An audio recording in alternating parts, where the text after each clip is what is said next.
નમસ્કાર, આપ જોઈ રહ્યા છો મંતવ્ય ન્યૂઝ અને હું છું આપની સાથે લખમા. તમને ખબર છે હવે આપણા રાજ્યનું તંત્ર જાગી ચૂક્યું છે. હા, રાજકોટની ઘટના બાદ તંત્ર સફાળું થઈ ગયું છે ભાઈ. હવે આને આપણે સારી વાત કહીએ કે પછી શું કહીએ? કારણ કે છેલ્લા 5 વર્ષમાં 7 થી 8 એટલી હૃદય કંપાવતી ઘટનાઓ બની છે, છતાં આપણે અને આપણી સરકાર એમાંથી કંઈ જ ન શીખી શક્યા. હવે એને આપણી કમનસીબી કહેવાય કે પછી આપણી બેદરકારી? જો કે સારી વાત તો એ છે કે આખરે તંત્ર જાગ્યું તો ખરા અને તેમના દ્વારા 4 મહાનગરોમાં ફાયર સેફટી અને બીયુ પરમિશન વગરની જે મિલકતો છે ને તેને સીલ કરવામાં આવી છે. પણ આ મિલકતો સીલ કરવાનો વારો શું કામ આવ્યો? કારણ કે આપણે અત્યાર સુધી ઊંઘતા હતા. અને સરકાર તો ઠીક છે, પણ જનતા છે ને એ પણ ક્યાંક એવું જ વિચારે છે કે છોડો ને, હવે આપણા એકના કહેવાથી શું થશે. પણ જો આપણે ગઈ ઘટનાઓ ઉપર થોડું બોલ્યા હોત કે પછી થોડું શીખ્યા હોત ને, તો આજે આ ઘટનાનો વારો ના આવ્યો હોત. તો આજ મુદ્દે કરીશું આજની ચર્ચા.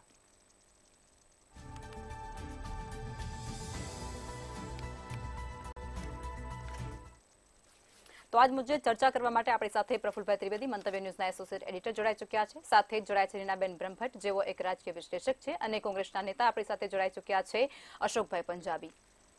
પ્રફુલભાઈ, આપ જણાવો કે આખરે તંત્ર જાગ્યું છે, આખરે, અને 800 જેટલી જે 4 મહાનગર છે તેની અંદર 800 જેટલી મિલકતોને સીલ કરવામાં આવી છે. શું કહેશો? લખમાં આખરે શબ્દ તમે એટલા માટે વાપરો છો કે જ્યારે લોકોની અંદર રાજકોટ અગ્નિકાંડના કારણે એક ભયાનક આક્રોશ અને આક્રંદ, એની જે લાગણી પેદા થઈ, એનાથી એક બહુ જ મોટું દબાણ પેદા થયું છે. અને એ દબાણની અંદર હાઈકોર્ટે જે સુઓ મોટો દાખલ કરી અને તાકીદે જે ઠપકો, કડક શબ્દોમાં જે ઠપકા આપવાનું ચાલુ કર્યું છે, એને કારણે આખું એક વાતાવરણ છે એ એક ગંભીર થઈ ગયું. રાજ્ય સરકારે પણ એને ગંભીરતાથી લીધું અને તમામ કોર્પોરેશનના કમિશનરો, કલેક્ટર અને પોલીસ કમિશનરને જ્યાં પણ ફાયર સેફટી કે એવું જ્યાં બહુ જ લોકો એકઠા થતા હોય ત્યાં ભયજનક જે કાંઈ હોય એ અંગે નોટિસો આપવાનું અને સીલ કરવાનું અને ફાયર સેફટીની સગવડ ના હોય તો ફરિયાદ દાખલ કરવાનું, ગુનો દાખલ કરવાનું, આખી એક ઝુંબેશ ચાલુ કરી. અત્યાર સુધીમાં મહાનગરોની અંદર 600 જેટલા એકમોને નોટિસો આપી છે અને ઘણી જગ્યાએ સીલ કર્યા છે. ઘણી બધી ફરિયાદો પણ થઈ છે. પરંતુ જે સરકારી તંત્ર છે ને અત્યાર સુધી બિન સંવેદનશીલ હતું, એટલું જ નહીં, બેશરમ પણ હતું. અને એને કશું જ એમને, જો આ ભયાનક દબાણ પેદા ન થયું હોત તો એમને આ ચોક્કસપણે સૂઝ્યું ન હોત. અત્યારે ઉપરાઉપરી મિટિંગો ચાલે છે, દર 2-3 કલાકે કોર્પોરેશનમાં મિટિંગ ચાલતી હોય છે, 2-3 કલાકે ગાંધીનગરમાં ચાલતી હોય છે, દર એક દિવસની અંદર 2-2 મિટિંગો સીટની થાય છે. આ એક સારું ચિહ્ન પણ છે કે ચલો આટલી જાગૃતિ તો આવી. પરંતુ જે પરિવારો છે એ પરિવારની આંખમાંથી હજુ આંસુ સુકાયા નથી અને એમની આંખમાં પેદા થયેલો જે આક્રોશ છે અને જે ગુસ્સો છે એ આખું એક બહુ જ મોટું દબાણ ક્રિએટ થઈ ગયું છે. અને ત્યારબાદ આ થઈ રહ્યું છે. આના માટે આમાં આ જે ઝુંબેશ ચાલુ થઈ છે એમાં રાજકોટમાં 8 એકમો સામે ફરિયાદ થઈ છે, સુરતમાં 6 ગેમ ઝોન સામે ફરિયાદ થઈ છે, અમદાવાદમાં ફાયરની એનઓસી વગરના આજે 42 થી વધારે સ્થળોએ ચકાસણી કરી છે અને 12 ગેમ ઝોન સીલ કર્યા છે. વડોદરામાં 16 ટીમો બનાવીને કામગીરી ચાલુ કરી છે. ભાવનગરમાં 10 એકમો સામે, તમામ મહાનગરોની સામે, મહાનગરોની અંદર આવી આ જે ગેમ ઝોન છે એની સામે પગલાં ચાલુ થઈ ગયા છે. પરંતુ આમાંથી કેટલાક સવાલો પેદા થાય છે. એક સવાલ એ છે કે આપણે આગ લાગે ત્યારે કૂવો ખોદવાની માનસિકતા વાળા છીએ. કાયદો છે, એ કાયદાનું પાલન તમારે 24 કલાકને 365 દિવસ કરાવવાનું હોય છે. જે કાયદાનું પાલન તમે આજે કરાવવા નીકળ્યા છે એ કાયદો કાગળ ઉપર તો હતો જ, તો તમે કાયદાનું પાલન કેમ નહોતા કરાવતા? હવે જ્યારે તમે એ એકમના માલિક સામે ફરિયાદ કરો છો ત્યારે લોકોની અંદર એક માગણી એ પણ ઊભી થઈ છે કે એ અત્યાર સુધી ફાયરની એનઓસી વગર ચાલતું હતું તો એની સામે આંખ આડા કાન કર્યા કે હપ્તા લઈ અને મૂંગા બેસી રહ્યા એ અધિકારીઓ અને કર્મચારીઓ સામે પણ પગલાં લેવા જોઈએ. બીજી વાત એ છે કે આ કેટલા વર્ષથી ચાલતા હતા એ આખું એક અલગ જ એનું આખું એક રેકોર્ડ તૈયાર કરવું જોઈએ. બીજું એ છે કે કર્મચારીઓને આદેશ મળે ને એટલે આડેધડ સીલિંગ ચાલુ કરે. એક હોસ્પિટલોથી અંદર બબે સીલ મારી દે. અત્યારે જે ટાર્ગેટ છે, મોલ છે, મલ્ટીપ્લેક્સ છે, હોટલો છે, હોસ્પિટલ છે, સ્કૂલો છે, કોલેજો છે, ધર્મસ્થાનો છે, જ્યાં ખૂબ જ એકઠા થતા હોય લોકો, એવા તમામ છે. હવે એમાં જ્યારે અતિશયોક્તિ થશે ને, એ અતિશયોક્તિ એટલા માટે કરવા માંગે કે લોકોની અંદરથી આ ઝુંબેશ સામે પણ વિરોધ ચાલુ થાય, અને વિરોધ ચાલુ થાય એટલે ઝુંબેશ બંધ થઈ જાય. કારણ કે એમાં એમની પોલ ખુલ્લી પડતી હોય છે કે મારા એરિયામાં કેટલા બિલ્ડિંગોમાં એનઓસી નહોતી ને છતાં અમે ચાલવા દીધી હતી. અને એ જો એમની સામે ફરિયાદ નોંધાવવાનું ચાલુ થાય કે એમની સામે એક્શન લેવાનું ચાલુ થાય તો એક બહુ જ સાફસૂફી છે, એની દાનત છે, એ ખૂબ જ સારી છે એવું લોકોની સામે પુરવાર થશે. બિલકુલ, ચોક્કસથી. અશોકભાઈ, તમે મને એ સમજાવજો કે કોઈ અધિકારી હોય છે ને, એ ફરજમાં આવતાની સાથે જ ભ્રષ્ટ નથી હોતો, પરંતુ એવી આપણા દેશની એવી કઈ સિસ્ટમ છે આપણા રાજ્યની કે એની અંદર આવતાની સાથે જ એ 1 થી 2 વર્ષની અંદર એ વ્યક્તિ એટલો ઘડાઈ જાય છે કે એ એક ભ્રષ્ટાચારી બની જાય છે, અને તેની પાછળના જે કારણો છે, જે ઘટનાઓ ઘટે છે, તેની અંદર માસૂમો હોમાઈ જતા હોય છે અને ભોગ એ સામાન્ય જનતાનો લેવાય છે. એવી કેવી સિસ્ટમ આપણે બનાવી નાખી છે, એવો કેવો વિકાસ આપણે કરી નાખ્યો છે? સૌથી પહેલા તો આ રાજકોટ અગ્નિ હત્યાકાંડમાં જે લોકો મૃત્યુ પામ્યા છે એમને હું મારા કોંગ્રેસ પરિવાર તરફથી શ્રદ્ધાંજલિ અર્પિત કરું છું, અને એમના કુટુંબીજનોને, મિત્રોને શક્તિ પ્રદાન કરે ઈશ્વર, એવી હું ઈશ્વરને પણ પ્રાર્થના કરું છું. હવે આપનો જે પ્રશ્ન છે કે શરૂથી જ કોઈ ભ્રષ્ટાચારી નથી હોતો અને સિસ્ટમમાં આવે એટલે ભ્રષ્ટાચારી થઈ જાય છે, પણ સવાલ આ છે કે સિસ્ટમનો અર્થ શું છે, સિસ્ટમ કોને કહેવાય? આપણે ગુજરાતીમાં વ્યવસ્થા કહીએ, પણ સિસ્ટમ, આ હકીકતમાં તો સિસ્ટમ જ ભ્રષ્ટ છે, કારણ કે સિસ્ટમના 3 અંગો હોય છે, રાજકીય, આર્થિક અને સામાજિક. આ 3 અંગો ભેગા થાય એટલે સિસ્ટમનું નિર્માણ થાય છે. તો આપણી રાજનીતિ પણ ભ્રષ્ટ છે, આપણી સમાજ પણ ભ્રષ્ટ છે, અને આર્થિક રીતે પણ આપણે ભ્રષ્ટ છીએ. એટલે આ 3 ભ્રષ્ટ છે, એટલે આપણું સિસ્ટમ જ ભ્રષ્ટ થઈ ચૂક્યું છે. હવે એના કારણોમાં આપણે ઊંડાણમાં જઈએ તો લાંબી ચર્ચા થાય, પણ હકીકત છે કે સૌથી મોટું કારણ છે આપણા દેશનું રાજકારણ અને આપણા દેશના રાજકીય આગેવાનો, જે પોતાની સગવડના કારણે જે છે આ પ્રકારની લૂફોલ છોડીને અને ભ્રષ્ટાચારને પ્રોત્સાહન આપતા હોય છે. હવે કોઈ અધિકારી ભ્રષ્ટ છે કે નહીં? હવે સિસ્ટમની જ્યારે આપણે વાત કરીએ તો સિસ્ટમ ફક્ત નોકરીમાં જવાથી ઊભો થતો નથી, ઘરની અંદર પણ એની અસર સિસ્ટમની પડતી હોય છે. આપણા ઘરમાં મા બાપ, ભાઈ બહેન હોય, મિત્રો હોય, આજુબાજુવાળા પડોશીઓ હોય, એ બધા આપણી સાથે જોડાયેલા હોય છે, તો એ પણ સિસ્ટમના એક ભાગ જ હોય છે. તો કેમ ભ્રષ્ટ થઈ જાય છે? કારણ ભ્રષ્ટાચાર કરવાની તક મળે છે. સૌથી મોટી વસ્તુ આ છે કે ભ્રષ્ટાચાર કરવાની તક મળે છે. જો ભ્રષ્ટાચાર હશે તો ભ્રષ્ટાચાર વધશે તો ફરી એનાથી વધારે વધશે. આજે પ્રફુલ્લભાઈએ વાત કરી કે 601 મોને સીલ કરી છે અથવા તો નોટિસો આપી છે. આ મહિના પહેલા કર્યું હોત તો રાજકોટના 28 જે અશોકભાઈ, મહિના પહેલા શા માટે? આ કાયદો અસ્તિત્વમાં આવ્યો ત્યારથી એનું પાલન કરાવવું જોઈએ. એક્ઝેક્ટલી, પણ આ પાલન મહિના પહેલા જો કર્યું હોત, એક વસ્તુ છે, અત્યારે જે કર્યું છે ખાલી મહિના પહેલા જો કર્યું હોત તો આ લોકોની જાન બચી ગઈ હોત, જે લોકો અત્યારે મૃત્યુ પામ્યા છે. કેટલા લોકોની તો લાશો હજુ સુધી મળી નથી. આ આખા ગુજરાત હચમચાઈ ગયું છે. મને તો હાઈકોર્ટ ઉપર આદર થાય છે કે હાઈકોર્ટે સુઓ મોટો લઈને જે હાઈકોર્ટનો વલણ છે એ આદરના પાત્ર છે. જે કામ સરકારે કરવું જોઈએ, લોકોની આશાનું કિરણ માત્ર અત્યારે હાઈકોર્ટ છે. એક્ઝેક્ટલી, વાત સાચી તમારી. ન્યાયપાલિકા પર થોડોક બહુ વિશ્વાસ હજુ લોકોને છે, અને હાઈકોર્ટને ઇજ્જતથી ને સુપ્રીમ કોર્ટથી પણ ઇજ્જતની લોકો જોતા હોય છે. હું ઈશ્વરને પ્રાર્થના કરું છું કે આ ન્યાયપાલિકા ભ્રષ્ટ ન થાય તો સારું છે, અથવા તો ન્યાયપાલિકાને ખોટી રસ્તે જવાની કોશિશ ન થાય તો એ સારું છે. આપણા લોકતંત્ર માટે એક જગ્યા તો બચી છે કે તે એક આશા એની અંદર છે. હાઈકોર્ટે શું કીધું? બહુ સરસ હાઈકોર્ટે વાત કરી છે કે હવે અમને આ સરકાર અને વ્યવસ્થા એટલે કે સિસ્ટમ ઉપર વિશ્વાસ રહ્યો નથી. એટલે સરકાર અને શાસન ઉપર જો વિશ્વાસ ન રહ્યો હોત તો મને લાગે છે કે સરકારે નૈતિક દ્રષ્ટિથી પોતાના પદ ખાલી કરી દેવા જોઈએ. એ હાઈકોર્ટની આ ટકોર છે. અને આ બધું જે મોટા પાયા ઉપર ચાલી રહ્યું છે તો એવા સમય પર હું જોઉં છું કે આખા ગુજરાતના લોકો હચમચાવી ગયા છે, ઇવન આખા દેશનો આ મોટો સમાચાર બની ગયું છે. તો પ્રજાલક્ષી આ એક મોટો એક સમાચાર, દુઃખદ સમાચાર, નકારાત્મક સમાચાર છે. તો પ્રજાના પ્રતિનિધિઓએ એમની સાથે રહેવું જોઈએ, રાજકીય પક્ષોએ આની સાથે રહેવું જોઈએ. આ ના થાય એના માટેના પ્રયત્નો કરવા જોઈએ. જે થઈ ગયું એનાથી કઈ રીતે રાહત મળી શકે એ પ્રયત્નો કરવા જોઈએ.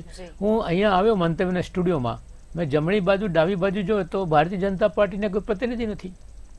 મને આશ્ચર્ય થાય છે કે જનતાલક્ષી ડિબેટ જ્યારે થાય અને એની અંદર મૃત્યુ પામ્યા છે નિર્દોષ લોકોને, મોટાભાગના નાના ભૂડકા મૃત્યુ પામ્યા છે, તો આવા સંજોગોમાં તમારો પક્ષ શું કરવા માંગે છે કે તમે શું વિચારો છો આ ઘટના બાબતમાં, એ વાતો લોકો સમક્ષ મૂકવાનું તમારું એક નૈતિક ઉત્તરદાયિત્વ થઈ જાય છે. તમે નૈતિક ઉત્તરદાયિત્વ અદા કરવા તૈયાર નથી, તો મને તો બહુ આશ્ચર્ય થયું. એ લોકો છે નહીં, ઈશ્વર એમને તાકાત શક્તિ આપે કે આવા પ્રશ્નોનો પણ એ લોકો સામનો કરી શકે. એટલે ટૂંકમાં છેલ્લે મારે એટલા જ કહેવાનું છે કે આપણું સિસ્ટમ જ ભ્રષ્ટ છે. સિસ્ટમ એટલે રાજકીય, આર્થિક અને સામાજિક પરિસ્થિતિનો મેલ એ સિસ્ટમનું નિર્માણ કરે છે. ટૂંકમાં અધિકારીઓ જ્યારે સિસ્ટમની અંદર પ્રવેશે છે ત્યારબાદ તેઓ ભ્રષ્ટ બની જાય છે. અશોકભાઈનું કહેવું પણ એવું જ છે. રીનાબેન, તમે મને એ સમજાવો કે આપણે જે ઘટના બની છે તેના પરથી એવું કહી રહ્યા છીએ કે જનતાને ક્યાંક જાગૃત થવાની જરૂર હતી, પરંતુ રીનાબેન છેલ્લી જે ઘટનાઓ છે એને આપણે યાદ કરીએ તો તક્ષશિલા હોય કે પછી મોરબી ઝુલતા પુલની દુર્ઘટના હોય, તેની અંદર જે અધિકારીઓને સસ્પેન્ડ કરવામાં આવ્યા હતા તે તો પાછા કામ પર લાગી ચૂક્યા છે. એટલે લોકો હવે નિરાશા સાથે એવું કહી રહ્યા છે કે અમે આશા છોડી દીધી છે, અમે અપેક્ષા છોડી દીધી છે. લખમાં બહુ સારો સવાલ છે, કેમ કે અત્યારે જે સિસ્ટમની ફેલ્યોર છે અને લાપરવાહી, નજરઅંદાજી કે ઘણા બધા શબ્દો આમ તો વાપરી શકાય ખરેખર. કેમ કે આ જે ઘટના છે તે હૃદયને હચમચાવી જાય છે. આમ જોવા જઈએ તો આના માટે કોઈ શબ્દો નથી, ખૂટી પડે છે શબ્દો. અને આજે 5 દિવસ થયા પણ એટલી વ્યથા છે ખરેખર કે કહી શકાય કે આમ કે આપણે વિચાર કરીએ છીએ કે આપણા બાળકોને મોકલીશું, ના ના હવે નથી મોકલવા ક્યાંય, એવો મનમાં વિચાર આવી જાય છે કે ના ના નહીં મોકલીએ, શું થશે, ક્યાંક કંઈક થઈ જશે.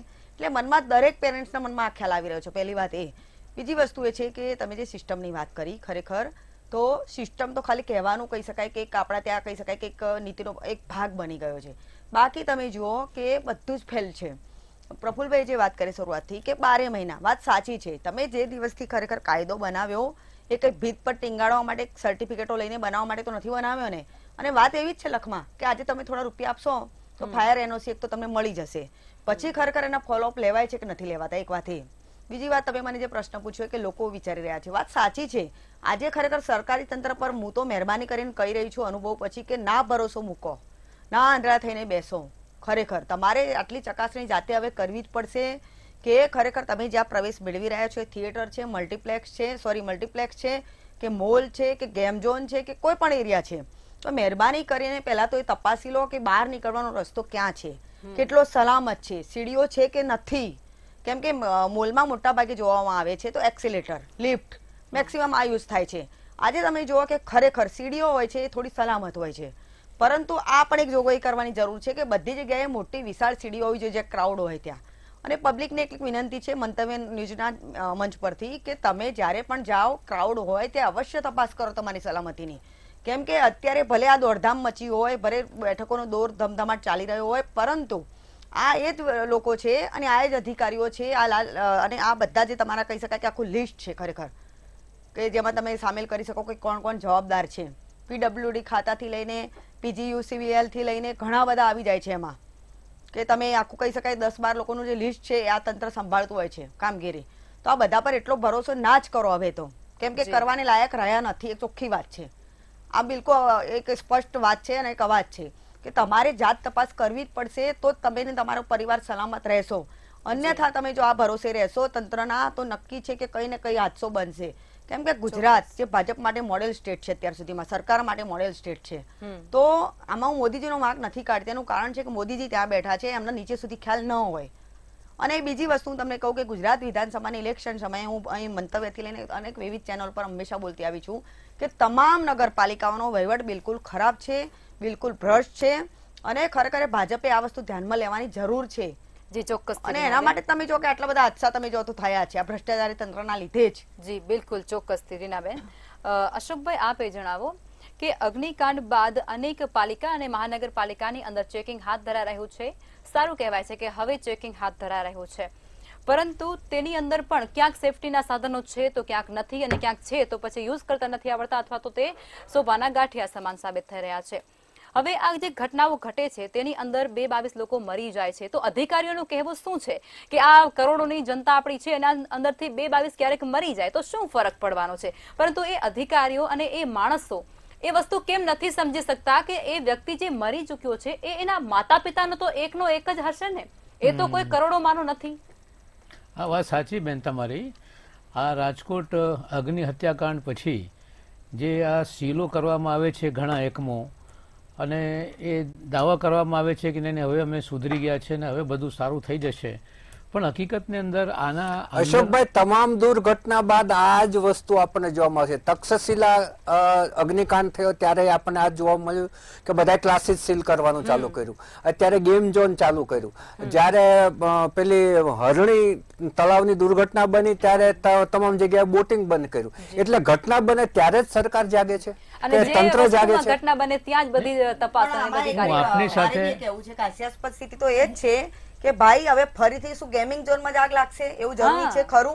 મલ્ટીપ્લેક્સ પણ હોય, મોલ પણ હોય, કોઈ તળાવ પણ હોઈ શકે, કોઈ રસ્તા પણ હોઈ શકે, કઈ પણ હોઈ શકે. જો કે આ વખતે સારું એ છે કે બધી જગ્યાએ ચેકિંગ ચાલુ કર્યું છે લોકોએ. હા અશોકભાઈ, હું કહેતો તો આપની વાત સાથે હું સંમત છું, પણ એના મૂળમાં શું છે? હું માનું છું કે એના મૂળમાં ભ્રષ્ટાચાર છે. આ જેટલા અધિકારીઓ છે એ ભ્રષ્ટાચારી છે એટલા માટે તપાસ નથી કરતા હતા. કાયદોનો અમલ એટલા શા માટે નથી થતો? કાયદાના અમલ કરનાર લોકો એટલા માટે નથી કરતા કારણ કે ભ્રષ્ટાચારમાં હાથ એમના સંડોવાયેલા છે. અને ગુજરાતમાં હું માનું છું કે આખા દેશમાં સૌથી વધુ ભ્રષ્ટાચાર કોઈ હોય, આર્થિક ભ્રષ્ટાચાર, તો આ ગુજરાતમાં ઊભું થયું છે. અમારા બેન વાત કરતા કરતા કહેતા હતા, હું એમની સાથે સંમત નથી થતો કે આમાં મોદી સાહેબનો વાંક નથી. મોદી સાહેબનો જ વાંક છે. એના બે કારણો છે. કારણ એ છે કે પોતે 12 વર્ષ સુધી આ ગુજરાતના મુખ્યપ્રધાન હતા, તો કેવો તંત્ર વિરાસતમાં આપીને ગયા. ખાતો નથી, ખાવા દેતો નથી, તો આખું ગુજરાત ખાય છે. ચારે બાજુ ભ્રષ્ટાચાર સિવાય કશું નથી. જો મોદી સાહેબનો વાંક ન હોય તો વોટ માટે શા માટે આવે છે? વોટ માટે રેલીઓ કાઢવામાં આવે છે, રોડ શો કરવામાં આવે છે, ગુજરાતની જનતાના વોટ લઈ જાય છે. તો એમની જવાબદારી નથી કે આ પ્રકારના કાંડો ના થાય? કેમ હજુ સુધી એમના તરફથી આ બાબતમાં કોઈ સંવેદના પ્રગટ કરવામાં નથી આવી? તાત્કાલિક એમને આવવું જોઈએ ગુજરાતમાં, અમિત શાહ સાહેબને આવવું જોઈએ, અને એ આવે તો એના કારણે તંત્ર વધારે ગંભીર થઈ જાય, વધારે પ્રમાણમાં એ કામ કરે. એમ એ જો બંનેમાંથી કોઈ પણ આગેવાન અંદર આવી જાય તો. એટલે ભ્રષ્ટાચાર જ એના મૂળમાં છે. ભ્રષ્ટાચારને નાથવા સિવાય બીજો કોઈ વિકલ્પ છે નહીં. હું પ્રફુલ્લભાઈની વાત સાથે સંમત છું કે 2-5 દિવસ 15 દિવસ આ મિટિંગોનો દોર ચાલશે. આજે પણ ગૃહપ્રધાનશ્રીએ મિટિંગ બોલાવી છે. આમાં આપણા ગુજરાતના વિકાસ સહાય સાહેબ હોય કે પછી હોમ મિનિસ્ટર અમિતભાઈ શાહ સાહેબ કોઈ પણ હોય, આ બધું એક દેખાવો માત્ર છે. મૂળમાં જો ખરેખર એમને સજા મળે, હું તો હાઈકોર્ટની વાત સાથે સંમત છું કે રાજકોટ મ્યુનિસિપલ કમિશનરને તાત્કાલિક ધોરણે એમને બરખાસ્ત કરવાની, સસ્પેન્ડ કરવાની જરૂર હતી, અને રાજકોટ પોલીસ કમિશનરને પણ બરખાસ્ત કરવાની જરૂર હતી. એવો દાખલો મજબૂત બેસાડવાની જરૂર હતી. નાના લોકોને પકડીને તમે સસ્પેન્ડ કરો અને મોટાને તમે છોડી દો એટલે મગરમચ્છો બચી જાય અને માછલીઓ પકડાઈ જાય. આ પ્રકારનું અત્યારે પણ તંત્ર ચાલી રહ્યું છે. મને નથી લાગતું કે એનાથી કોઈ મૂળભૂત સુધારો થશે. જી, એટલે ટૂંકમાં તમારું એવું કેવું છે કે જે અધિકારીઓ છે તેને સરકાર જ ક્યાંક પાછળથી છાવરી રહી છે. સસ્પેન્ડ કરી દેવું જોઈએ પોલીસ કમિશનર અને મ્યુનિસિપલ કમિશનર બંને જણાને. બિલકુલ. રીનાબેન, આવી દુઃખદ ઘટનાઓ જ્યારે બનતી હોય છે ને ત્યારબાદ સરકાર આકરા પગલાં લે છે, એક્શનમાં આવી જાય છે, અધિકારીઓને કામે લગાડી દે છે, ટીમો બનાવી નાખે છે, એસઆઈટીની રચના કરી નાખે છે. પરંતુ આવી ઘટના ઘટ્યા બાદ જ શું કામ તે સરકાર અધિકારીઓ પાસેથી કામ લે છે? એનાથી પહેલા કેમ નથી લઈ શકતું? અરે આપણે મફતની સેવા તો નથી લેતા ને, સરકાર એને વેતન ચૂકવે છે ને અધિકારીઓને, ફ્રીમાં સેવા કરવા અધિકારીઓ તો આવતા નથી. તો પછી આ બધી ઘટના ઘટી જાય ત્યારબાદ સરકાર શું કામ કામ લે છે? એનાથી પહેલા સરકાર કામ શું કામ નથી લઈ શકતી? લખમાં હવે આ એક માનસિક રોગ થઈ ગયો છે રૂપિયા ખાવાય, કે તમને પગાર મળે છે પણ સંતોષ નથી, એનાથી વિશેષ જોઈએ છે. ભ્રષ્ટાચાર આચરો તો જ મળશે, સેટિંગ કરો તો જ મળશે. એટલે આ એક માનસિકતા થઈ ગઈ છે ખરેખર. તમે લાખોનો પગાર હોય ખરેખર તો તમને આજે તમે જો કે સમ ખાવા માટે પણ એક એવો અધિકારી નહીં મળે કે જે ખરેખર લોકોને, પ્રજાને અને એની કહી શકાય કે ફરજને કહી શકાય કે વફાદાર હોય. પહેલી વાત તો એ છે. બીજી વસ્તુ કે આ તમે જે મુદ્દો આજે ઉઠાવ્યો છે એ મુદ્દાને અનુસંગિક છે કે ખરેખર જે કાયદા બને છે એ હું એમ કહું છું કે આજે તમે જુઓ કે જે એકમો મતલબ જે અગ્નિકાંડ રચાયો એમાં સસ્પેન્ડ કરાયા મુઠ્ઠીભર લોકોને, પરંતુ ખરેખર જ્યાં નથી અગ્નિકાંડ રચાયો તેમ છતાં તમે જુઓ કે જ્યાં જ્યાં કહી શકાય ખામીઓ જોવામાં મળી છે કે એનઓસી નથી અથવા તો ગેરકાયદેસર બાંધકામ છે, બીયુ પરમિશન નથી, આવા જે પણ ખામીઓ છે એ બધા એકમોને તમે જો ક્યાંક ને ક્યાંક સીલ કરવામાં આવે. પરંતુ મુદ્દો એ જ છે કે માની લો કે જે જવાબદાર અધિકારીઓ છે એમને ફરજ નથી નિભાવી.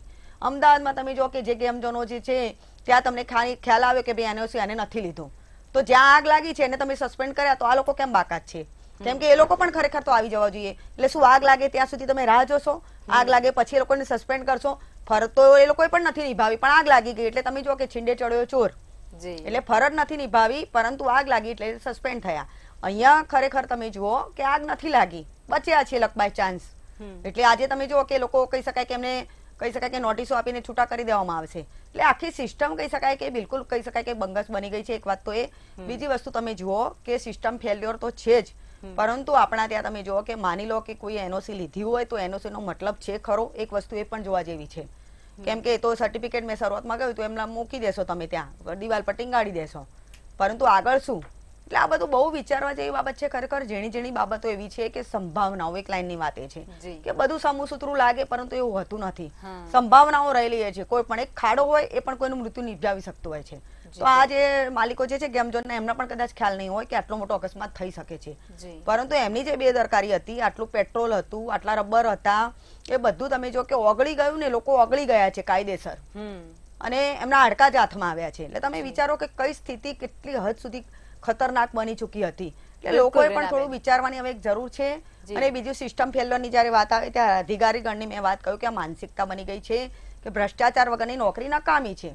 જી બિલકુલ, એવું લાગે છે કે નોકરી કોઈ કામની છે જ નહીં. અને બીજી વસ્તુ લખમાં એક ખાસ હું કહીશ કે ભ્રષ્ટાચાર રોકવા માટે આપણે જે ઝીરો ટોલરન્સ નીતિને નામે આપણે જે રૂપાળું લેબલ આપી દીધું છે, રૂપાળું નામ, તો ભ્રષ્ટાચાર રોકવા પણ ભ્રષ્ટાચાર કરાય છે. આશ્ચર્યની વાત એ છે. જી બિલકુલ, ચોક્કસથી. અશોકભાઈ, આપણે અધિકારી અને સરકારને એક સાઈડમાં મૂકી દઈએ, ફક્ત એક માણસ ઉપર આપણે વાત કરીએ તો આવી રીતે કેવી પૈસા કમાવાની લાય અને લાલચ છે એ માણસમાં, એ વ્યક્તિમાં. એક નાના ભૂલકાના જીવ સાથે પણ રમત રમી જાય છે. એટલી નિર્મમતા આવે છે ક્યાંથી લોકોની અંદર? ટૂંકમાં જવાબ આપજો. લાલચ અને પ્રલોભન આ બે વસ્તુ એવી છે કે એમાં મનુષ્યના વ્યક્તિત્વનો નાશ થાય છે અને એ પશુ બની જાય છે. એટલે પશુવૃત્તિથી સંચાલિત થઈને એ બીજા ભૂલકા તો જવા દો, ઘણીવાર પોતાના ઘરવાળા સાથે પણ ન્યાય કરી નાખે છે. આ લાલચ અને પ્રલોભન એ પણ એક સમાજની દેન જ છે. તમે જોઈ શકો છો કે લાલચ અને પ્રલોભન કરવાની તક ક્યારે મળે? જ્યારે તમારી પાસે સત્તા હોય, અને સત્તાનો તમે દુરુપયોગ ક્યારે કરી શકો કે એના ઉપર કોઈ ચેક ન હોય. એટલે આ બધી પરિસ્થિતિ જે છે એ એકબીજા સાથે સંકળાયેલી છે, અને આમાં કોઈ પણ વ્યક્તિ આવી જાય છે. તમે જોઈ શકો છો કે રાજકારણમાં કેવી પરિસ્થિતિ છે.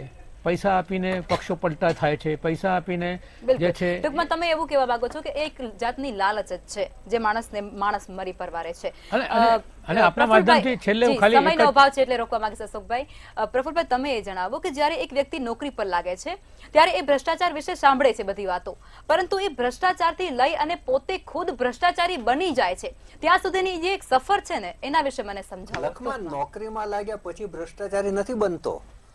એ ભ્રષ્ટાચાર કરીને નોકરી મેળવે છે. એ નોકરી મેળવવા માટે એને કોઈને 50 લાખ આપ્યા હશે કે કોઈને 75 બધા એવા તો નથી હોતા ને. બધા લોકો તો ઘણા લોકોની આપણે કહાની સાંભળીએ તો એ લોકો એવું કહે છે કે અમારા માતા પિતા ઘરનું કામ કરતા હતા અને અમે એક આઈપીએસ અધિકારી બન્યા છીએ. તો એવા લોકો પણ છે. એ અપવાદો તો બધી જગ્યાએ હોય છે, પરંતુ આપણે ત્યાં સિસ્ટમમાં બહુધા મોટા ભાગે આજે તમે જુઓ કે તલાટીના જે પેપર ફૂટી ગયા એમાં 35 લાખની ઓફરો થયેલી હતી. 35 લાખમાં નોકરીઓ વેચાવાની હતી. શિક્ષકોની નોકરી નાની, તમે આઈપીએસ ના આઈએએસ માં એ કહી શકે કે હું મહેનત કરીને આમ થયો છું, પરંતુ જે નાની નોકરીઓ છે એ પૈસા આપ્યા વગર મળતી જ નથી. એટલે ભ્રષ્ટાચારનું વિષચક્ર નોકરીમાં લાગ્યા પહેલા ચાલુ થઈ જાય છે ને સૌથી પહેલા તો એ ત્યાં જઈને એ જ વિચારે છે કે મારા પપ્પાએ મને નોકરી મેળવવા માટે 50 લાખ કે 60 લાખનો ખાડો ખોદ્યો છે, મારે કઈ રીતે પૂરવો? એટલે ભ્રષ્ટાચારનું વિષચક્ર છે ને એ આગળ ચાલે છે. ભ્રષ્ટાચારનું એટલું મોટું 3 ટાયર સિસ્ટમ થઈ ગઈ છે કે અધિકારી ભ્રષ્ટાચાર કરે, રાજકારણી ભ્રષ્ટાચાર કરે, બંને સાથે મળીને ભ્રષ્ટાચાર કરે પછી વેચીને ખાય. આ એક 3 ટાયર સિસ્ટમ થઈ ગઈ છે અને કોઈ પણ નાની બાબતે ભ્રષ્ટાચાર વગર પતતી નથી. પહેલા એવું હતું કે ખોટું કામ કરવા માટે પૈસા આપવા પડતા હતા, હવે સાચું કામ કરાવવા માટે પણ લોકોને આપવા પડે છે. રેશન કાર્ડ લેવું હોય તો આપવા પડે છે ને ડ્રાઇવિંગ લાયસન્સ લેવું હોય તો આપવા પડે છે. એ લોકોને કઠે છે, કારણ કે એને સાચા કામ કરાવવાના પૈસા આપવા પડે છે. ઘણી વખત તો લોકો સામેથી ભ્રષ્ટાચાર આપવા માટે પ્રેરાય છે કે ભાઈ મારે 5 કે 10 આટા ખાઈશ તો 10 આટામાં મારે 200 રૂપિયા લેખે 2000 નું પેટ્રોલ બળશે ને એટલો મારો સમય બગડશે, એના કરતા 2000 આપી દઉં તો મારું કામ ઉભા થઈ જશે. એટલે માણસને એનો સમય બચાવવાની જે લાલચ હોય છે એ લાલચમાંથી એ ભ્રષ્ટાચાર કરવા પ્રેરાય છે. અને કર્મચારી છે એ તો ભ્રષ્ટાચાર માટે ઉત્સુક જ છે કે લાવ ભાઈ આ મારું ડ્રોવર ખુલ્લું જ છે. એટલે આ ભ્રષ્ટાચારનું વિષચક્ર ખૂબ આગળ વધ્યું છે. અને એમાંય તે જે અશોકભાઈ પહેલા શબ્દ વાપર્યો કે મહાનગરપાલિકાઓ અને નગરપાલિકાઓમાં સૌથી વધારે ભ્રષ્ટાચાર છે. તમામ જગ્યાએ મોટાભાગે ભાજપનું શાસન છે. ભય, ભૂખ ને ભ્રષ્ટાચાર હટાવવાની વાતના બદલે ભય વગરનો ભ્રષ્ટાચાર ફૂલ્યો છે. તમામ કોર્પોરેશનોમાં ટેન્ડરિયા ટોલકી ફરી રહી છે અને એ ટેન્ડરિયા ટોલકી ભાજપ સાથે જોડાયેલી છે.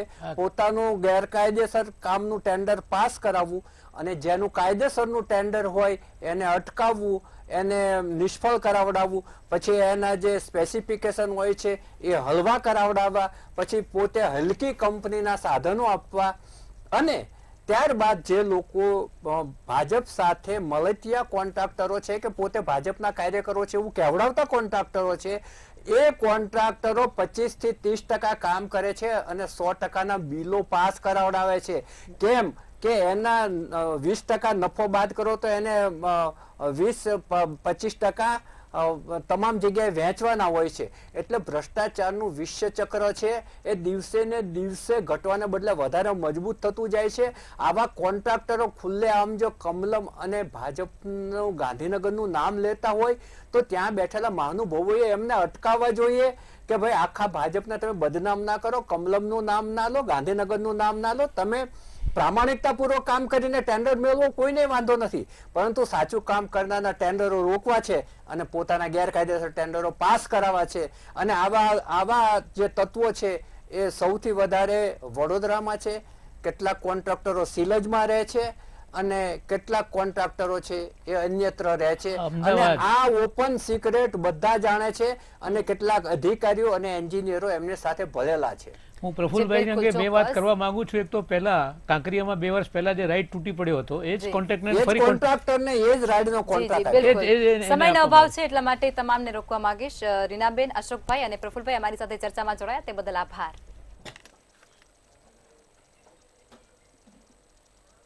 આપણી કમનસીબી તો જુઓ, ક્યાં સુધી આપણે આવી ઘટનાઓનો ભોગ બનવું પડશે. કારણ કે જે તપાસ થઈ રહી છે ને એ તપાસમાં અનેક જગ્યાઓમાં માલિકો પાસે ફાયર એનઓસી પણ નથી. અરે મોલ અને શાળા તો ઠીક છે પણ ઘણી સરકારી કચેરીમાં પણ ફાયરની સેફટી નથી. બોલો હવે આ અધિકારીઓ કહેવા શું માંગે છે કે કરોડોની જનતામાંથી 2 કે 22 મરી જાય તો શું ફરક પડવાનું છે? એ જ ને.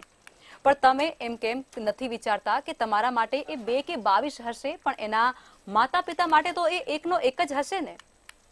ખેર, તંત્ર જાગ્યું છે એ આપણા માટે ખૂબ સારી વસ્તુ કહી શકાય છે. આવતીકાલે ફરી આવીશ એક નવા મુદ્દા સાથે. રજા આપશો. નમસ્કાર.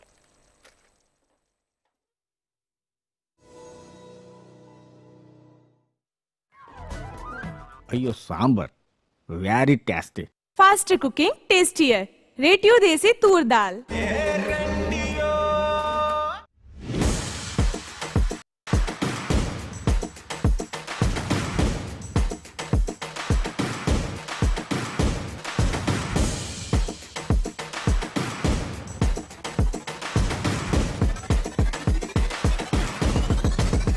સિટી લાઈવ દરરોજ સાંજે 6 કલાકે.